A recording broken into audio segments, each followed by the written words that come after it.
non fisik berupa sosial, Ipolexos Budahankam, gitu ya. Juga ada faktor globalisasi dan modernisasi dalam penyelenggaraan pemerintahan, ya faktor global dan juga faktor teknologi komunikasi, ya sehingga menuntut munculnya e-government sampai ke tingkat desa. Nah, itu faktor lingkungan sebetulnya. Ya, kita kembali ke pengertian bahwa ekologi pemerintahan itu adalah ilmu yang mempelajari keterkaitan lingkungan, environment, ya, dengan penyelenggaraan pemerintahan. Ya, apakah ada kaitan? Nah, dulu aslinya dalam ilmu lingkungan ini eh,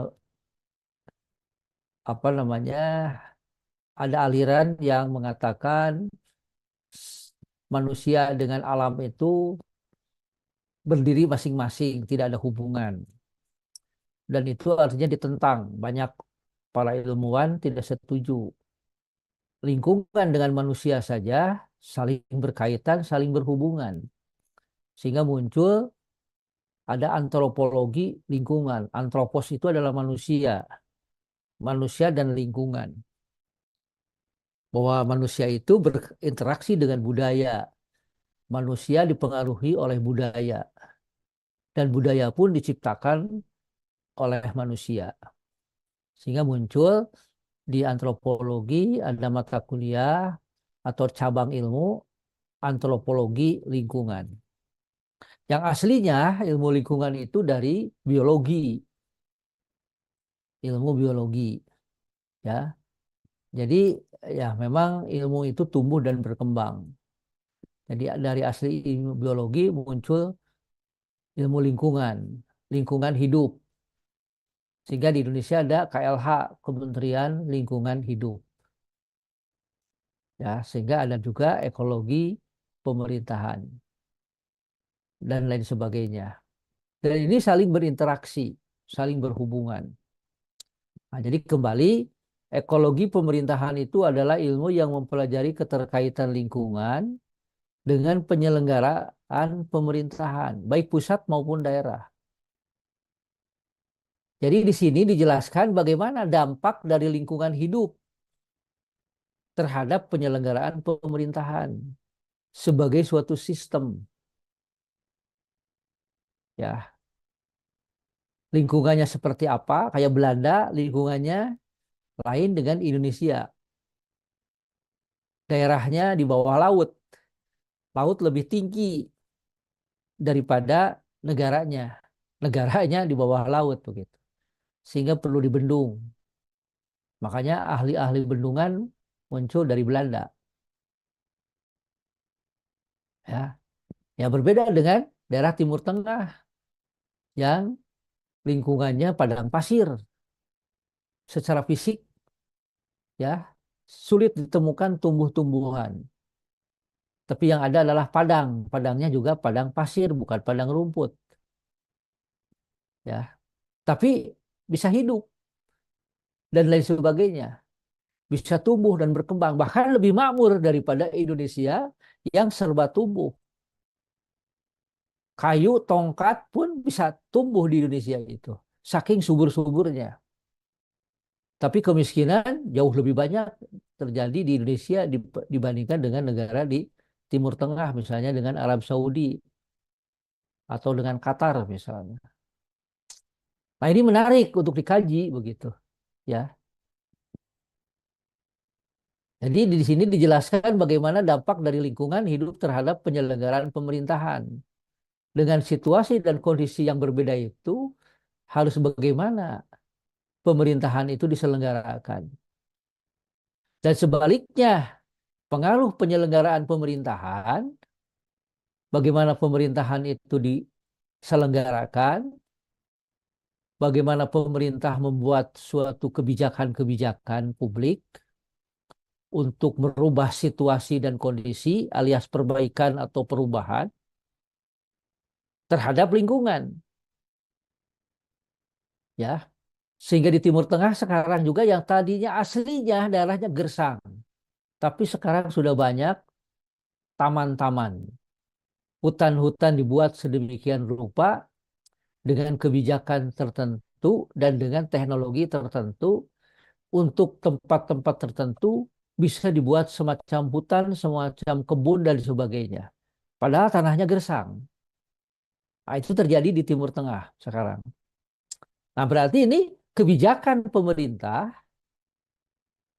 berperan terhadap lingkungan, merubah lingkungan, lingkungan dirubah dari gersang menjadi makmur, jadi subur, ya. Sehingga ya dengan adanya kebijakan berubah merubah lingkungan dapat diidentifikasi ciri-ciri khas, ya, suatu sistem pemerintahan yang serasi dengan lingkungan hidupnya.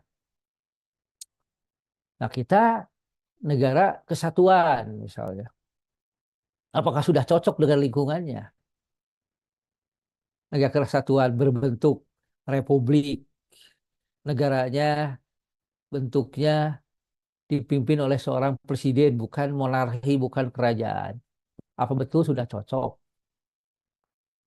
dengan adanya sistem pemerintahan daerah desentralisasi, dekonsentrasi, tugas pembantuan dan lain sebagainya? Apa sudah cocok? Hubungan pusat daerahnya sudah cocok dengan tuntutan kebutuhan yang negara Indonesia itu sangat luas sekali, ya. Jarak dari barat sampai ke timur itu berapa ribu kilometer? Mungkin ada 6.000 kilometeran, sama dengan jari-jari bumi, ya.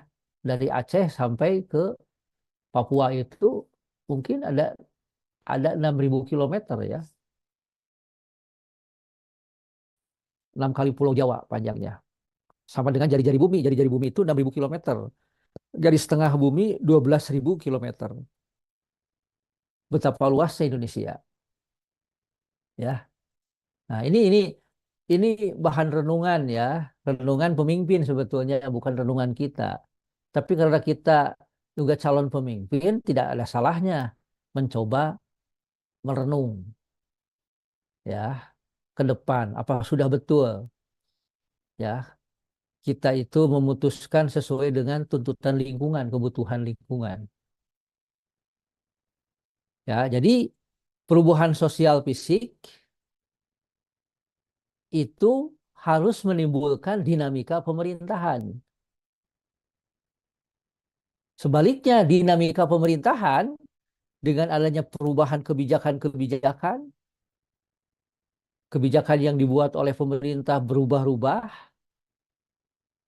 ya, itu harus bisa merubah sosial dan pembangunan ke arah yang lebih baik, kesejahteraan, kemakmuran dan keadilan rakyat, ya. Jadi itu yang penting dipahami di dalam memahami ekologi lingkungan pemerintahan ini, ya. Jadi kita kembali kepada tadi, pertama pengertian yang tadi sudah saya sampaikan sepintas, ya, bahwa penyelenggaraan pemerintahan itu tidak hampa,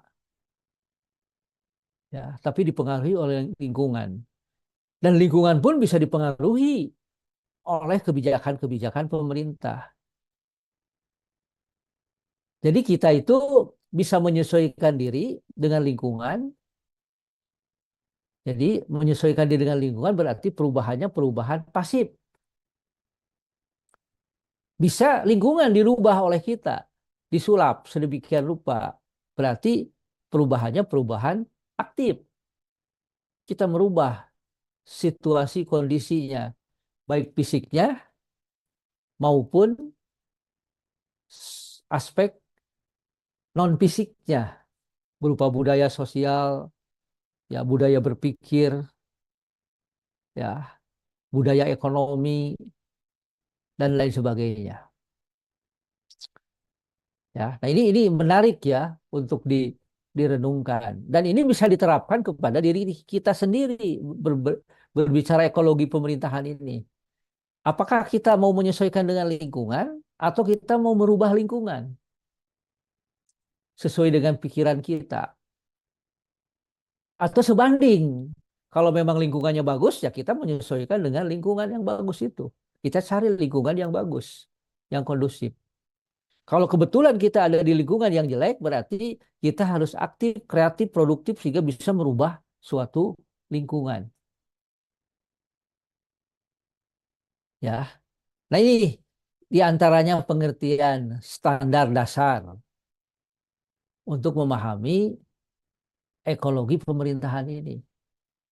Jadi penyelenggaraan pemerintahan itu tidak boleh statis, harus dinamis, tidak boleh jalan di tempat, ya, tetapi harus grafiknya naik, jangan seperti panjat pinang yang di bawah berusaha naik ke atas, yang di atas turun lagi ke bawah.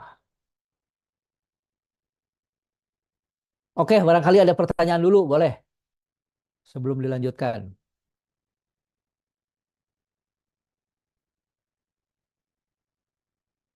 Barangkali ada yang mau nanya.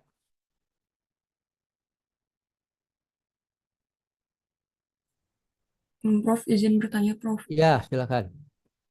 Sebelumnya terima kasih, Prof. Perkenalkan, saya Haura.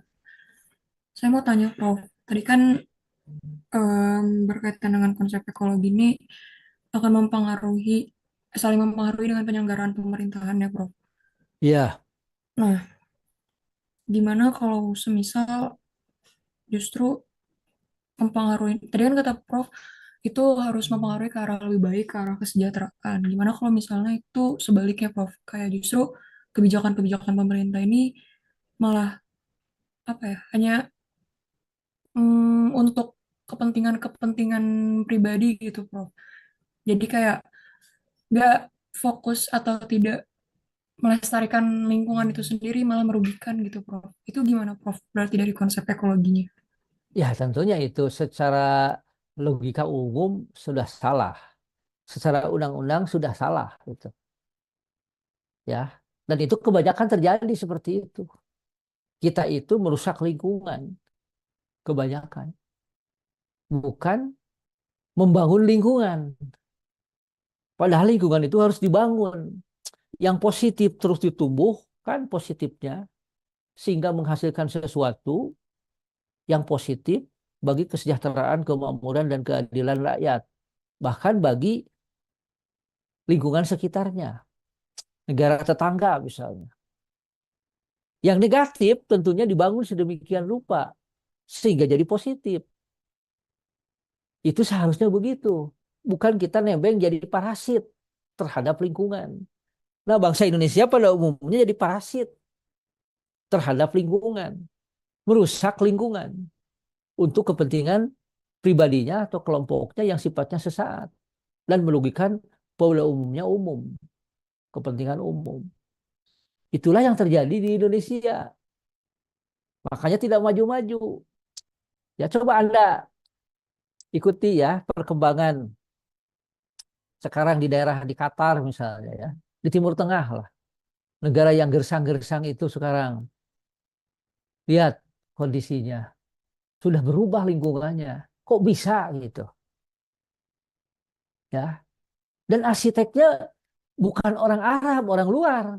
Dibayar oleh dia. Hanya dia itu menggunakan tenaga orang lain untuk kepentingan bangsanya. Wilayah yang gersang disulap sedemikian rupa jadi daerah makmur, subur makmur. Ya, itu di Timur Tengah terjadi sekarang. Indonesia yang sudah makmur, subur makmur, gemah ripah, loh jinawi justru jadi gersang akibat ulah orang-orang tertentu. Ini memalukan sebetulnya kita itu. Banyak pejabat yang tidak tahu lingkungan, filosofis daripada lingkungan.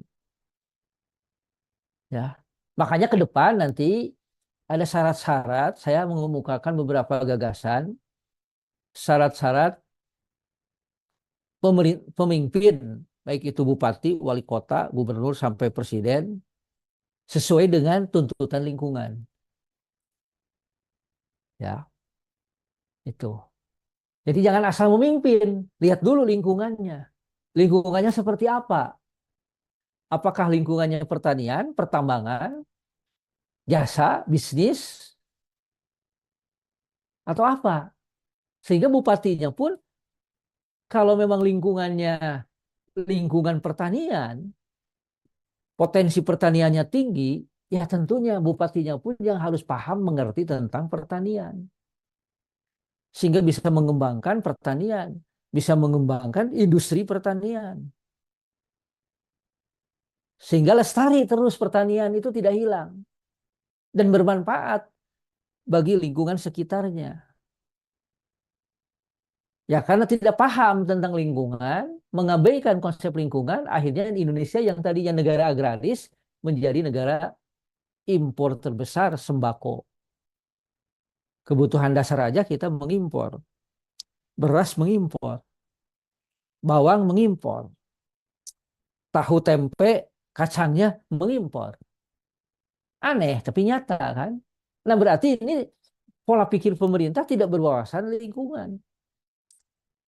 Bukan tidak punya potensi Indonesia mengembangkan kedelai,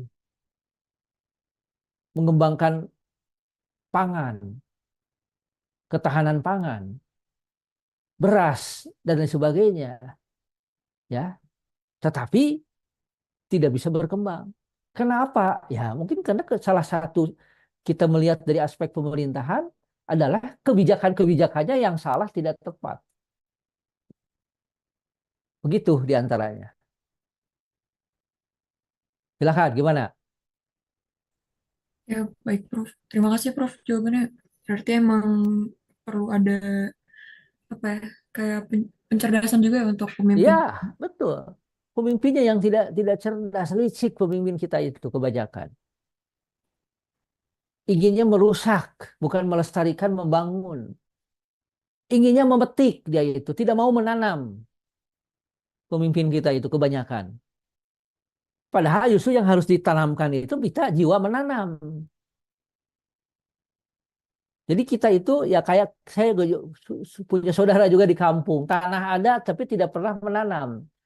Tapi kalau ada tanaman yang jadi tumbuh misalnya petai atau ya diambil oleh dia tanpa melihat itu punya siapa. Itu orang desa contoh konkretnya ya. Perilaku orang desa sekarang ya. Jadi kalau kita ke kampung ke desa sudah sulit cari pohon petai ada tapi buahnya sudah tidak ada. Kenapa? Diambil. Siapa yang mengambilnya? Orang yang bukan berhak. Inginnya memetik petai, ketela, buah-buahan. Tapi dia tidak mau memanam dan memeliharanya.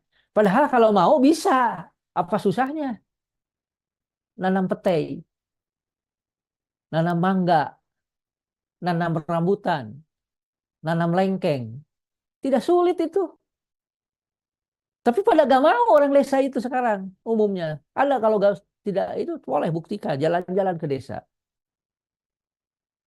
Ya, tapi ingin menikmati buah-buahnya tanpa dia nanam ingin menikmati. Ya, itu contoh konkret kasar kalau kita melihat perilaku bangsa Indonesia. Oke, silakan yang lain.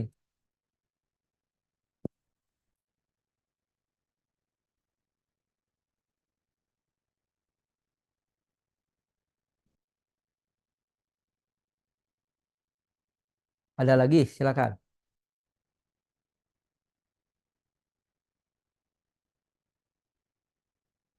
Oke, ini faktor lingkungan dalam penyelenggaraan pemerintahan. Ada faktor lingkungan fisik. Ya, lingkungan fisik itu misalnya kondisi geografis. Itu lingkungan fisik. Indonesia itu kondisinya sangat luas sekali fisiknya itu. Jarak dari barat sampai ke timur itu tadi ribuan kilometer. Dari utara ke selatan pun lebih dari 1.000 kilometer. Begitu luasnya Indonesia. Itu kondisi lingkungan fisik. Juga terpencar-pencar, terdiri dari berbagai pulau. Ya, bukan hanya satu pulau. Seperti Australia, hanya satu pulau besar. Hanya yang kecil-kecil ada pulau. Ya, Indonesia itu terdiri pulau. Nah, ini kondisi fisik. Ya, tentunya ini nanti akan berpengaruh. Cocoknya negara Indonesia itu negara apa? Kalau kondisi pulaunya seperti itu, kondisi fisiknya, kondisi geografinya seperti itu. Apakah negara kesatuan atau negara federal cocoknya? Katanya harus negara kesatuan. Tapi sayang dengan negara kesatuan ini tidak maju-maju Indonesia juga. Apa salah itu? Nah, ini juga perlu direnungkan, ya. Perlu dipikirkan, ya. Indonesia sudah merdeka sekian puluh tahun, sama dengan Korea Selatan, hanya beda beberapa bulan saja, lebih dulu Indonesia. Tapi kemajuan kesejahteraan kemakmurannya jauh. Korea Selatan udah di atas 10 kali lipat bangsa Indonesia kemakmurannya, kesejahteraannya. Nah, jadi yang salah di mana ini? Nah, ini juga perlu merenung dari segi aspek fisik. Tingkat kesuburan tanah Indonesia itu subur. Jangankan nanam tanaman, nanam tongkat saja kalau ditanam bisa jadi katanya. Saking suburnya. Tapi sembako masih mengimpor. Pangan masih banyak mengimpor. Jadi yang salah siapa? Ya, nah ini faktor lingkungan. Harus bagaimana pemerintah memanfaatkan lingkungan ini? Sehingga kebijakan-kebijakan apa yang harus dibuat oleh pemerintah terhadap lingkungan yang ada seperti Indonesia ini. Dibutuhkan tipe pemimpin seperti apa ke depannya dengan lingkungan seperti sekarang ini. Nah, ini perlu perenungan. Sehingga ke depan ada perbaikan dan perubahan. Tidak begitu-begitu saja. Yang jadi presiden hanya orang-orang tertentu saja. Ya. Jadi ke depan di antaranya syarat presiden itu atau gubernur bupati itu yang punya wawasan lingkungan sesuai dengan tuntutan lingkungannya. Yang dibutuhkan oleh lingkungan seperti apa? Calon presiden, gubernur, bupati dan seterusnya itu. Ya, itu yang penting ke depan. Juga faktor lingkungan sosial, ideologi di Indonesia, bagaimana kondisi ideologi, keragaman suku, keragaman budaya, Bhinneka Tunggal Ika. Tapi belum menghasilkan apa-apa Bhinneka Tunggal Ika kita ini. Ya, baru semboyan Bhinneka Tunggal Ika bersatu. Tapi kesatuan kita belum bisa menghasilkan sesuatu.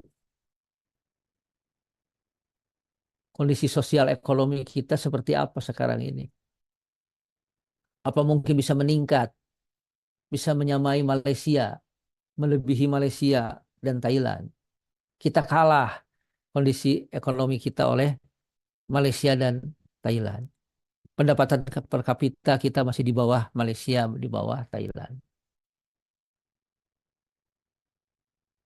Jadi harus bagaimana ke depan memanfaatkan lingkungan, baik lingkungan fisik, lingkungan sosial, yang sangat beraneka ragam kita, alias sangat kaya, bukan miskin kita itu. Tapi bagaimana memanfaatkannya sehingga dia perlu dibuat kebijakan-kebijakan berupa apa ke depan supaya kita bisa lebih maju ke depannya, lebih sejahtera dan lebih makmur untuk kesejahteraan kemakmuran rakyat.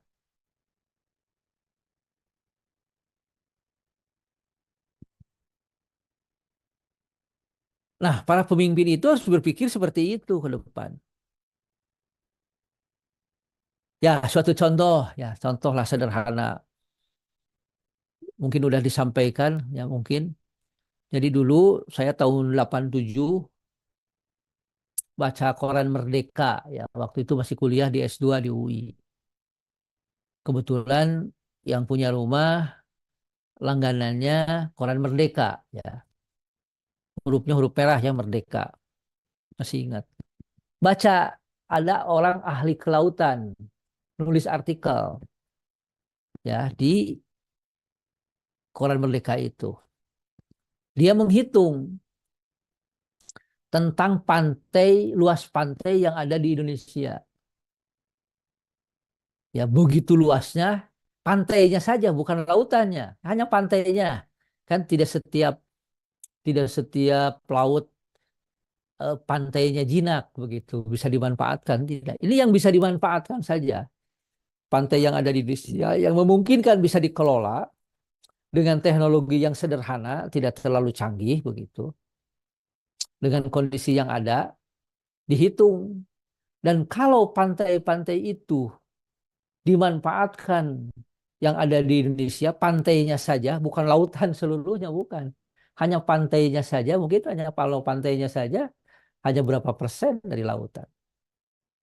Ya ditanami tambak, dijadikan tambak udang, jadi penghasil udang. Maka pada waktu itu dia mengatakan APBN-nya Indonesia cukup dari sana saja. Jadi kalau sekarang kurang lebih Indonesia APBN-nya itu 2.500 dolar US kurang lebih ya. 2.500 triliun ya. 2.500 triliun kurang lebih APBN kita sekarang. Jadi dari tambak ikan aja, tambak udang, ikan yang ada di pantai, dimanfaatkan pantai Indonesia, bisa menghasilkan dana uang sekitar 2.500 triliun sekarang. Coba bayangkan. Kalau sudah dapat dari itu berarti tidak perlu mengut pajak dari rakyat. Kasarnya begitu. Seandainya tidak dipungut pajak rakyat, tidak ada parkir, tidak ada ini, tidak ada ya eh, pajak kendaraan bermotor, tidak ada macam-macam pajak, tidak ada PPh, tidak ada. Hanya dari ikan saja sudah cukup menutupi kebutuhan APBN. Bayangkan, dari tambak ikan saja. Kalau pantai laut itu, lingkungan fisik Indonesia ditinjau dari satu aspek, aspek kepantaian, kemudian pantainya dimanfaatkan semaksimal mungkin, bisa menutupi APBN. Betapa kayanya Indonesia. Gak usah tambang-tambang, gak usah digali, dibiarin aja. Itu mah gak usah dikelola lah, tambang antep we. Yang lain-lain antep sajalah.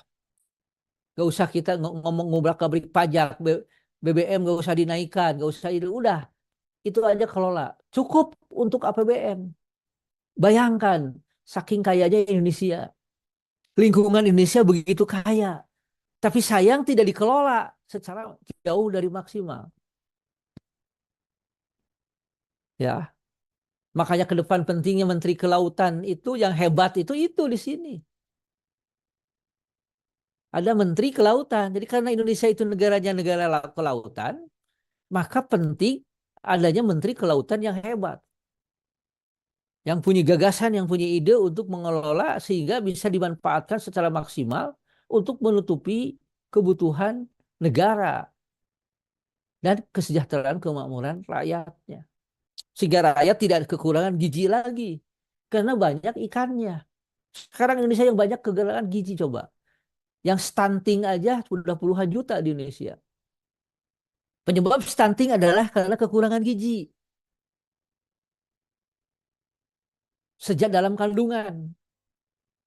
Kekurangan gizi kenapa? Identik dengan kemiskinan dan seterusnya. Dan itu bukan hanya 1-2 juta, puluhan juta di Indonesia itu yang kena stunting itu. Padahal Indonesia itu makmur tadi. Apa tidak malu ini? Ya saya sebagai presiden, kalau saya jadi presiden malu itu. Ya, ya. Makanya kalau perlu ya tadi bagaimana membentuk seorang kementerian, Menteri Kelautan yang hebat, yang tangguh. sehingga bisa menghasilkan uang sebanyak-banyaknya untuk kesejahteraan kemakmuran rakyatnya. Bukan jadikan objek bancakan para penguasa, para pengusaha untuk cari keuntungan dari pantai-pantai itu, tapi untuk kesejahteraan kemakmuran rakyatnya. Sehingga stunting tidak ada lagi 5 tahun yang akan datang. Nah, seharusnya presiden yang baru itu begitu diantaranya. Itu baru satu titik. Dari aspek lingkungan kelautan.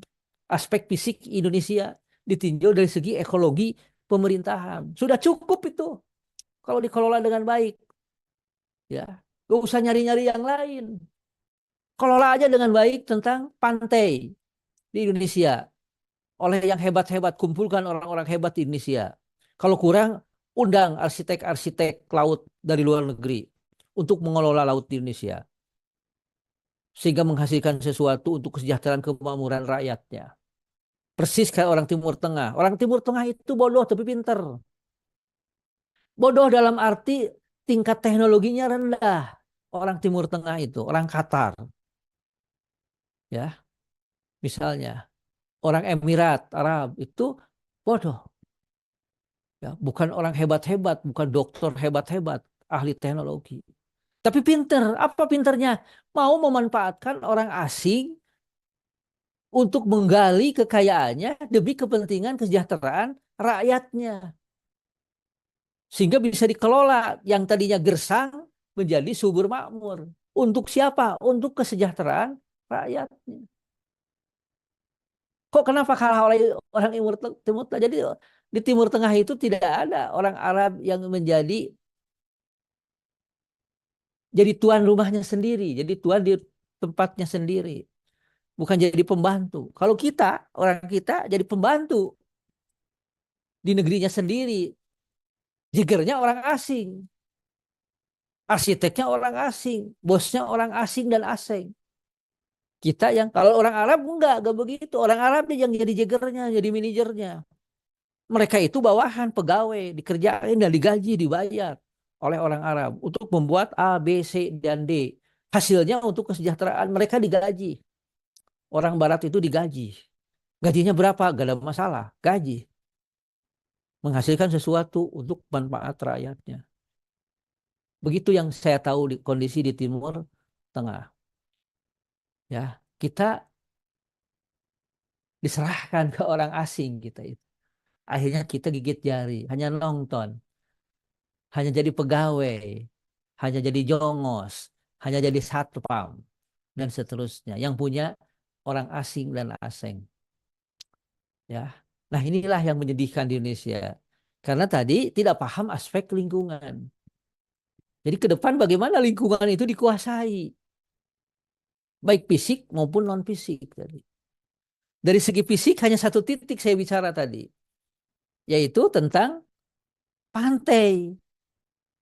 Pantai saja bagaimana dimanfaatkan semaksimal mungkin untuk kesejahteraan kemakmuran rakyat bisa menutupi APBN. Bayangkan itu. Belum yang lainnya. Laut jauh lebih luas daripada pantai.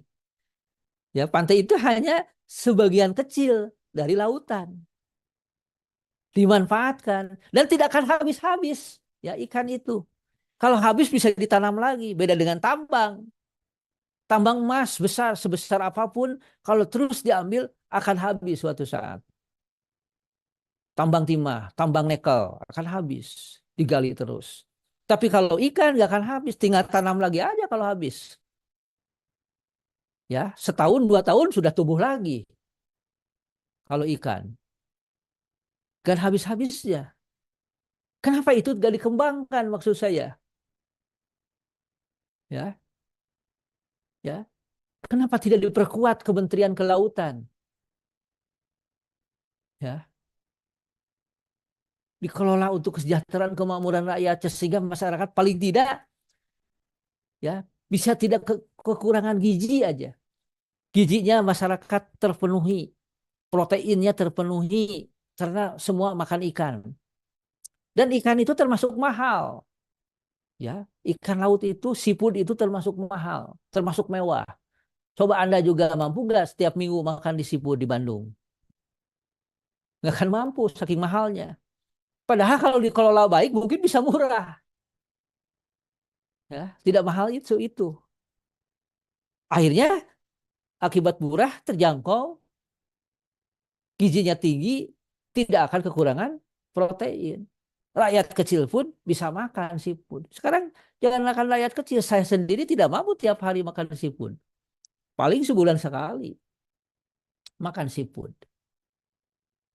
Padahal negara kita itu negara kelautan. Sangat luas lautnya. 2/3 lautan, sepertiga daratan.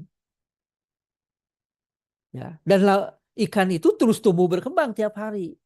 Kalau dipelihara, dibimbing, dibina ikan itu. Kenapa kita kekurangan gizi, kekurangan ikan? Aneh bin ajaib. Jadi di sini yang